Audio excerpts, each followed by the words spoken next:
Vi kender det desværre alle sammen. Printeren vil ikke printe. Computeren er mærkelig. Internettet er langsomt. Og den nye julegave giver os problemer. Heldigvis er hjælpen nær. Når du henvender dig til ABC Support, åbner vi en sag for dig i vores sagsstyringssystem. Du kan kontakte os lige på den måde, som er bedst for dig. Du kan åbne en sag direkte i vores sagsstyringssystem via en computer eller en anden enhed. Du kan ringe til os direkte på telefonen. Her kan du lægge navn og mailadresse samt telefonnummer. Du vil modtage en besked fra os, så snart sagen er åbnet, og du vil modtage en sms som kvittering på din henvendelse.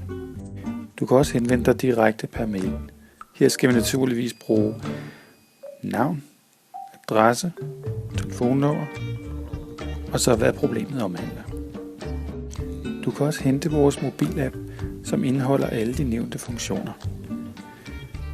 Du finder mobilappen i App Store eller på Google Play. Her søger du bare efter APC Support, eller du kan finde den via vores hjemmeside. Tak fordi du lyttede med, og vi ser frem til din henvendelse.